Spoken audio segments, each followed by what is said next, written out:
की बात करें, एनआरसी की बात करें या कुछ और कानूनों की बात करें, अब तक जो सहते आए थे या उसको लेकर कह सकते हैं विरोध भी रहा, लेकिन अब वक्त को लेकर एक जो मुस्लिम वर्ग में एक बड़ा जो कह सकते हैं कि जो समूह है वो ये चाहता है कि भाई इसको वापस लिया जाए, क्योंकि ये कहीं से भी मुस्लिम हितैषी नहीं है। इस तरह से इंटरेस्ट क्यों दिखा रहे हैं? आप क्या ये सोचेंगे कि जो राम मंदिर ट्रस्ट है उसके अंदर मुस्लिम जाकर जाएं? आपने देखा कि जो पहले भी इस बात को लेकर चर्चा चली थी कि जो हिंदू टेंपल है उनकी जो ट्रस्ट होता है उसके अंदर सारे के सारे हिंदू ही होने चाहिए। प्रसाद को लेकर कुछ दिनों पहले आपने देखा कि साउथ में पूरे का पूरा माहौल बनता हुआ।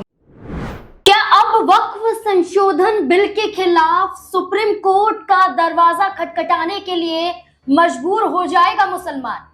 क्या मुसलमानों के विरोध के आगे झुक जाएगी मोदी सरकार? क्या किसान बिल के बाद अब वक्फ बिल वापस करने के लिए मजबूर मोदी सरकार नजर आएगी?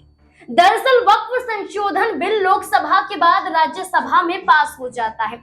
भारी विरोध के बाद केंद्र सरकार इसे पास करवाने में कामयाब हो जाती है और साथ ही साथ न सिर्फ भारतीय जनता पार्टी इसमें शामिल दिखाई देती है, बल्कि एनडीए के तमाम सहयोगी दल जो सड़कों पर मुसलमानों का साथ देने के लिए विवश नजर आ रहे थे, वही संसद के अंदर भारतीय जनता पार्टी का साथ देते हुए नजर आते हैं और वक्फ बिल को लेकर अपना समर्थन पेश कर देते हैं, जिसके बाद मुसलमान समुदाय में खासा विरोध देखने को मिल रहा है। जहां बिल पास करवाने से पहले ये कहा गया था कि अगर बिल पास होगा तो सड़कों पर बड़ा आंदोलन होगा।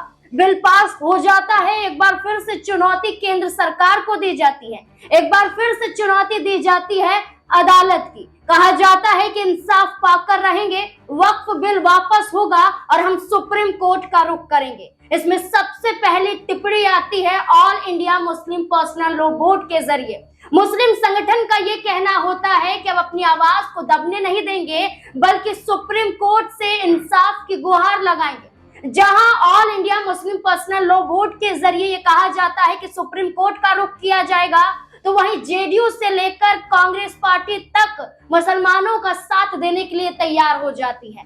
चंद्रशेखर आजाद ये कहते हैं कि बड़े आंदोलन की तैयारी होने वाली है और चंद्रशेखर आजाद का कहना है कि मुसलमानों का साथ नहीं छोड़ा जाएगा, बल्कि उनके साथ सड़कों पर उतरा जाएगा और सुप्रीम कोर्ट का भी दरवाजा खटखटाया जाएगा। क्या अब किसान बिल के बाद वक्फ बिल की बारी है? क्या सुप्रीम कोर्ट में एक बार फिर से केंद्र सरकार फंसती हुई नजर आएगी? जहां गाजीपुर से लेकर तमाम बॉर्डर पर किसानों के आंसुओं के जरिए केंद्र सरकार को झुकना पड़ा था, क्या मुसलमानों के आगे भी भारतीय जनता पार्टी झुकती हुई दिखाई दे सकती है? कई तमाम सवाल बिल को लेकर खड़े हो जाते हैं। मेरे साथ मेरे वरिष्ठ सहयोगी अमन सर जुड़ चुके हैं। सर, पहले तो आपका बहुत बहुत स्वागत है। सर, वक्फ बिल लोकसभा राज्यसभा में पास हो जाता है, बहुमत एक तरीके से सांसदों का दिखाई देता है। जहां संसद में बिल पास तो वहीं सड़कों पर भारी विरोध। क्या लगता है कि एक तरफ सीएनआरसी के वक्त विरोध देखने को मिला, यूसीसी को लेकर विरोध देखने को मिला, 3 तलाक को लेकर विरोध देखने को मिला, क्या एक बार फिर से बड़ा विरोध होता हुआ नजर आएगा? देखिए, जाहिर बात है कि यहाँ पर सबसे महत्वपूर्ण बात जो मैं कहना चाहूंगा कि जो भी जो दल थे खासकर राजनीति के, जो मुस्लिमों के हितैषी बनने का दिखावा कर रहे थे या बात करते हुए कहते हुए नजर आ रहे थे, उनको कहीं ना कहीं अब ये समझने की जरूरत है कि जो स्टैंड उन्होंने यहाँ पर लिया है अब ये उनकी राजनीति के लिए भी कहीं ना कहीं बहुत बड़ा नुकसानदायक साबित हो सकता है। बिहार के नजरिए से ही अगर देखें तो बिहार में देखिए नाज़मीन इसी साल चुनाव होने वाला है, 5 महीने का वक्त बचा है। ऐसे में नीतीश कुमार हो, चिराग पासवान हो, दोनों दलों ने समर्थन किया है वक्फ का, लेकिन सबसे बड़ी बात कि अब उनके ही दलों में न सिर्फ फूट पड़ रही है, बल्कि अब उनको अपनी रणनीति में भी बदलाव करने को मजबूर होना पड़ेगा, क्योंकि यहाँ पर अगर बिहार के नजरिए से देखें तो लगभग 17 से 18% जो आबादी है वो मुस्लिम वर्ग से आती है। और ऐसे में जिस तरह से हम देख रहे हैं कि जो नाराजगी का माहौल बनता हुआ दिखाई दे रहा है, चाहे मुस्लिम वर्ग की बात करें या तमाम जो सियासी दलों की बात करें, जिस तरह की नाराजगी वो दिखा रहे हैं और सड़कों पर वाकई अगर यहाँ पर जो मुस्लिम समुदाय के लोग हैं वो उतरते हुए नजर आते हैं, सरकार को घेरते हुए नजर आते हैं। जैसे कि हमने पहले भी देखा कि जब कृषि कानून बना था तब भी उसको बड़ा महिमा मंडित किया गया था कि भाई इससे बेहतर कानून नहीं बन सकता, तमाम तरह से उसको लेकर कह सकते हैं कि गुणगान किया गया था। लेकिन जब किसानों ने इसका विरोध किया, लगातार साल भर से ज्यादा इसको लेकर एक तरीके से आंदोलन चला। उसके बाद जो राहुल गांधी ने कहा था कि ये तीनों काले कानून वापस लेने पड़ेंगे और आखिरकार बीजेपी को वो तीनों कानून वापस लेने पड़े। वैसे में क्या मुस्लिम जो लोग हैं वो इस तरह से एकजुट हो पाएंगे? क्या मुस्लिमों के बीच में भी इस तरह का तालमेल है कि यहाँ पर इस कानून के खिलाफ आकर वो खड़े हो पाए? और ऐसे में जो कुछ नेताओं का आपने जिक्र किया, जिन पॉलिटिकल पार्टियों का आपने जिक्र किया, जिसमें आजाद का नाम सबसे आगे निकलकर सामने आता है, इमरान मसूद की बात करें, कांग्रेस पार्टी से उन्होंने कहा है कि अदालत जाना पड़ेगा। चंद्रशेखर आजाद ने कहा है कि आंदोलन भी होगा, अदालत का रुख भी किया जाएगा। वही जेडीयू पार्टी के पूर्व एमएलसी हैं गुलाम रसूल बलियावी, उन्होंने भी कहा है कि अदालत का दरवाजा खटखटाना पड़ेगा, यानी कि सुप्रीम कोर्ट को एकमात्र सहारा माना जाएगा। देखिए, बिल्कुल जाहिर बात है, चुनौती देनी पड़ेगी अदालत में। अगर मुस्लिम पक्ष चाहता है तो उसको लेकर खैर जो अदालती जो चीजें हैं वो उसके साथ चलेंगे। लेकिन यहाँ पर सड़क की अगर हम बात कर रहे हैं, आंदोलन की हम लोग बात कर रहे हैं, विरोध की हम लोग बात कर रहे हैं, तो यहाँ पर क्या आजाद वो माहौल बना पाएंगे? क्या जिस तरह से हम देख रहे हैं कि चाहे कांग्रेस पार्टी के लीडर्स हो, चाहे जेडीयू के हो, और जेडीयू चूंकि जेडीयू ने समर्थन किया है, तो क्या अब उनकी पार्टी के अंदर अब कहीं ना कहीं बड़ी बगावत हो सकती है? जो मुस्लिम लीडर्स हैं वो पार्टी छोड़ सकते हैं, क्योंकि कई लोगों के नाम भी सामने आ रहे हैं। तो ऐसे में अब इसकी जो खामियाजा है या इसका एक बड़ा स्तर पर अगर हम देखें जो नुकसान है वो अब इन पार्टियों को उठाना पड़ सकता है। और साथ में जो मुस्लिम अब तक ये बात सोच के चल रहे थे कि चलिए 3 तलाक की बात करें, एनआरसी की बात करें या कुछ और कानूनों की बात करें, अब तक जो सहते आए थे या उसको लेकर कह सकते हैं विरोध भी रहा, लेकिन अब वक्त को लेकर एक जो मुस्लिम वर्ग में एक बड़ा जो कह सकते हैं कि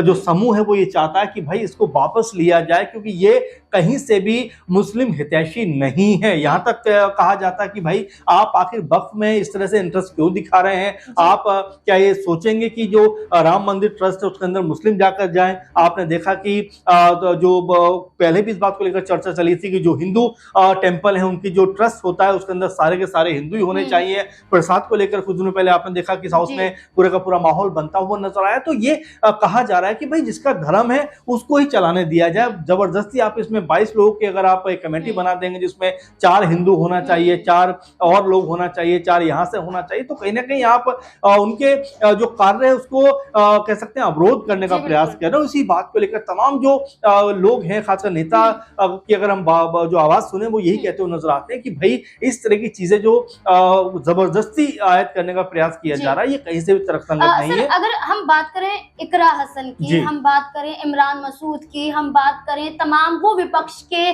सांसदों की जिन्होंने इसके खिलाफत में संसद में आवाज उठाई, लेकिन इकरा हसन ने कहा कि मुस्लिम महिलाओं को सिर्फ कठपुतली की तरह इस्तेमाल बीजेपी कर रही है, बल्कि कई मुस्लिम महिलाएं इसका विरोध कर रही हैं। उन्होंने खुद कहा कि एक विधवा महिला वक्फ की संपत्ति पर रहती हैं, जमीन है उनकी, उन्हें डर था कि उनकी संपत्ति छीन ली जाएगी। इसके साथ साथ इमरान मसूद कहते हैं कि वक्फ बोर्ड में आप बात करते हैं बदलाव की, 10 मुस्लिमों को लाने की बात करते हैं, लेकिन 12 गैर मुस्लिम नजर आते हैं, तो कहां से तर्क संगत नजर आता है? प्रधानमंत्री नरेंद्र मोदी कहते हैं कि पारदर्शिता आएगी, दुरुपयोग जो हो रहा है वो बंद होगा।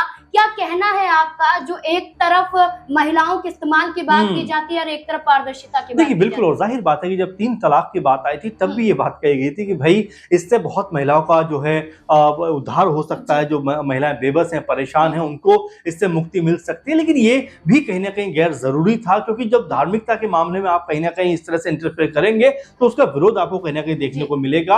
और यही बात अब वक्फ को लेकर भी कही जा रही है कि भाई जब वक्फ की एक कमेटी बनी है, प्रॉपर वे में चीजें हैं, एक उसका चलाने का तौर तरीका है, तो आखिर इसमें इंटरफेयर करने की जरूरत क्या है? और देखिए, वक्फ जो है वो दान की हुई संपत्ति है, दान की हुई जमीन है, जगह है, तो आखिर क्यों आप उसके ऊपर इस तरह की बातें करते हुए नजर आ रहे हैं? और ये तमाम जो तर्क हैं वो निकल के भी सामने आ रहे हैं। तमाम, चाहे आजाद की बात करें, चाहे हम इमरान प्रतापगढ़ी की बात करें, चाहे इमरान मसूद की बात करें, इकरा की बात करें, सब लोग एक सुर में यही बात कह रहे हैं कि भाई जिस तरह का काम गवर्नमेंट ने किया है वो मुस्लिमों को दबाने का काम किया जा रहा है, मुस्लिमों की जो संपत्तियां हैं उनको छीनने का काम किया जा रहा है। क्योंकि कानून में बदलाव का मतलब यही है कि एक बड़े लेवल पे जो वक्फ के पास में संपत्तियां हैं उसको कैसे हासिल किया जाए, उसको एक जरिया बनाया जा रहा है। और ये तमाम बातें करके कहीं ना कहीं मुस्लिमों को डराने धमकाने का प्रयास किया जा रहा है। लेकिन अब जिस तरह से नेता कहते हुए नजर आ रहे हैं कि भाई अब ये बात नहीं चलेगी कि आप अपनी मनमानी मनमाने ढंग से मुस्लिमों को लेकर इस तरह का कानून बना लें। और बड़ी बात यह आ जाती है नाजमीन की